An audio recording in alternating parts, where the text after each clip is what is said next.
नमस्कार। भारद्वाज आयुर्वेद से मैं लखन पाठक बात कर रहा हूँ। आज हम बात करेंगे पाइल्स रोग के विषय में। इसे बवासीर के नाम से भी जानते हैं। आयुर्वेद में इसे अर्श के रूप में, अर्श के नाम से जानते हैं। इस रोग में सबसे बड़ी समस्या ये है कि ये थोड़ा सा गोपनीय रोग होने की वजह से इसकी चर्चा बहुत कम होती है और कम होने के साथ साथ में इसको डिफाइन करना, यानी ये वैसे तो बहुत कई प्रकार का होता है, लेकिन मूल रूप से अगर देखा जाए इसकी चिकित्सा करने की जो पद्धति है उसके हिसाब से देखा जाए तो ये 3 प्रकार का मान सकते हैं आप। जिसमें पहला खूनी बवासीर होता है जिसे रक्तार्स कहते हैं। दूसरा बादी वाली पाइल्स या बादी वाली बवासीर कहते हैं जिसे बातार्स कहते हैं। और तीसरा भगंदर। भगंदर में फिस्टूला और फिसर को भी इसमें ऐड करके अपन चर्चा करेंगे। तो मूलतः हम इस चर्चा को 3 भागों में डिवाइड कर रहे हैं और इसकी 3 अलग अलग क्लिप, 3 अलग अलग वीडियो बनाएंगे। तो ये पहली वीडियो है, इसमें रक्तार्स की बात होगी, यानी खूनी बवासीर जिसमें रक्त आता है, पाइल्स में ब्लड आता है, उसकी अपन चर्चा करेंगे। इसके बाद में अगली वीडियो में अपन जो बादी वाली पाइल्स है उसकी, और इसके बाद में फिर एक और वीडियो जो भगंदर फिस्टूला के ऊपर होगी, और उसके साथ में अपन फिसर की भी चर्चा कर लेंगे। तो रक्तार्स की अपन बात करते हैं। यह पाचन तंत्र के सबसे निचले स्तर यानी गुदा द्वार के आहार नली के सबसे अंतिम छोर में मसे या मसे ना होकर कहीं पर भी हल्का सा घाव टाइप का होकर के और ब्लीडिंग होना चालू हो जाए तो उसको रक्तार्स बोलते हैं, खूनी बवासीर कहते हैं या ब्लीडिंग पाइल्स कहते हैं। यह रोग दूसरी और समस्याओं से थोड़ा सा डिफरेंट है। इसमें जरूरी नहीं कि आपके पेट में कब्ज रहती हो, कॉन्स्टिपेशन रहता हो, आपको बादी वाली चीजों खाने से ये रोग हो, ऐसा तो इसमें नहीं है। इसमें ये गर्मी के रोगियों को, पित्त की प्रवृत्ति के रोगियों को होती है और गर्मी की चीजें खाने से यह रोग बढ़ता है। खास तौर से इसमें चरपरी चीजें, मिर्च, तेज मसाले, नमक, खटाई युक्त भोजन एवं बहुत अधिक मीठा खाने की वजह से यह रोग बढ़ता है। तो जिन लोगों को यह समस्या है उनको सबसे मूल तो यह है कि जिस कारण से कोई रोग होता है, यदि उस कारण को ही खत्म कर दिया जाए तो यह रोग या तो फैलने से रुक जाता है या फिर धीरे धीरे वो ठीक होने लगता है। तो ये ध्यान रखें, जिनको भी कभी इस तरह की समस्या आए, यानी ब्लीडिंग खासतौर से हो या होने की शुरुआत हो, उस समय आप सबसे पहले तो अपने खान पान में बदलाव करके नमक मिर्च बंद कर दें, खटाई और मीठा बंद कर दें, तो आपका यह रोग स्थिर होगा और ठीक होने की स्थिति में आ जाएगा।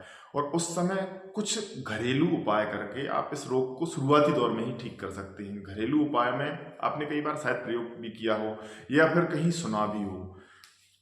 ठंडे दूध में 1 कप दूध में 1 नींबू निचोड़ के सुबह खाली पेट, और दूध में जब आप नींबू निचोड़ें तो ये भी ध्यान रखें कि उसको वो रखा ना रहे, यानी वो फटे ना दूध, उसके पहले उसका सेवन करना है। यह प्रक्रिया लगातार 3 दिन आप कर लीजिए तो शुरुआती दौर में और खान पान के बदलाव करने के बाद में यह रोग वहीं के वहीं ठीक हो जाता है और फिर समस्या ये नहीं रहती। बाद में आपको ये ध्यान रखना होता है कि आपको इन ज़्यादा नमकीन पदार्थ, ज़्यादा मिर्च मसालेदार पदार्थ, ज़्यादा खट्टे पदार्थों का सेवन बाद में भी कम मात्रा में करना है। दूसरा एक और भी उपाय, यदि ये आपको लाभ नहीं करता है तो दूसरा उपाय ये है कि देसी कपूर पके केले में के ऊपरी हिस्से में एक सिरे पर आप रख लीजिए थोड़े से अंदर, और उसकी पहली बाइट लें और जिसमें सारा कपूर चला जाएगा और बाकी केला ऊपर से आप खा लीजिए। ये प्रक्रिया भी सुबह खाली पेट करना है, लगातार 3-4 दिन ये आप सुबह कर सकते हैं। तो इन दोनों उपायों से भी यदि आपकी ये समस्या ठीक नहीं हो पा रही है तो ये मान लीजिए ये रोग आपको बढ़ गया है, ज़्यादा समय हो गया है इसलिए, या फिर आपके खान पान में कहीं कोई त्रुटि है इसलिए ये समस्या आ रही है, तो उसके लिए आप हमें संपर्क करिए।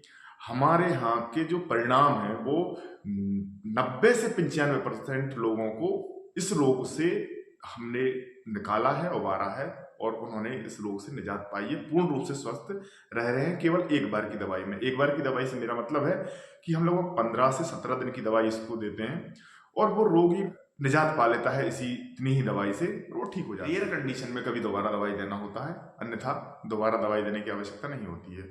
तो इस तरह की समस्या, पहले तो आप खान पान ऐसा रखें कि इस तरह की समस्या शुरू ही ना हो, शुरू हो जाए तो मैंने जो घरेलू उपाय बताए हैं उनसे आप ठीक करने का प्रयास करें। और फिर भी यदि आपको समस्या आती है तो आप हमसे संपर्क करें। हाँ, इतना जरूर ध्यान रखें कि अपने खान पान में विशेष ध्यान रखिएगा, क्योंकि औषधि कोई भी हो, चाहे आप एलोपैथ में जाके ऑपरेशन करवा लें या फिर आप किसी प्रकार की और अन्य पैथियों में जाके उपचार करवा लें, लेकिन मूल कारण आपका खान पान है। आप जब तक उसको ठीक नहीं करेंगे तब तक ये रोग हमेशा आपके साथ ही रहने वाला है। कुछ देर के लिए दब जाएगा लेकिन फिर आ जाएगा। तो सबसे मूल निदान इसका खान पान है, और खान पान भी आप थोड़ा डिफरेंट करिए, क्योंकि अक्सर चर्चा जब बवासीर या पाइल्स की होती है तो एक ही प्रकार के रोग को सम्मिलित करके चर्चा होती है, जबकि इसमें जो बादी वाली है उसके खान पान भी अलग है, वो कॉन्स्टिपेशन यानी कब्ज पर आधारित है, और जो ब्लीडिंग वाला है वो कब्ज पर आधारित ना होकर आपके खान पान में तेल मसालों का ज़्यादा मिलने की वजह से, मौसम में गर्मी की वजह से और आपकी पित्त की प्रवृत्ति होने के कारण यह रोग होता है।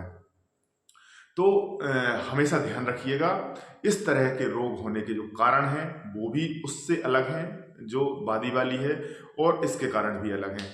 तो आप जो एक छोटा सा जो एक पर्दा है दोनों के बीच में, दोनों पाइल्स के बीच में, उनको आप अलग अलग करके और डिफाइन करके अपनी बीमारी को आप डायग्नोस करें, और इसके बाद में फिर उसका उपचार अपने से करने का प्रयास करें। नहीं होता है तो फिर आप हमसे संपर्क कीजिएगा। मैं आपको यकीन दिलाता हूँ इस भयानक बीमारी से निकालने में हम आपकी मदद ही नहीं, पूर्ण रूप से आश्वस्त करते हैं कि आप बिल्कुल रोग से निजात पाएंगे और बिल्कुल स्वस्थ होंगे। और इसी के साथ इस वीडियो को पूर्ण करते हैं। अगली वीडियो वातार्स के ऊपर होगी और इसके बाद में फिर भगंदर के ऊपर होगी।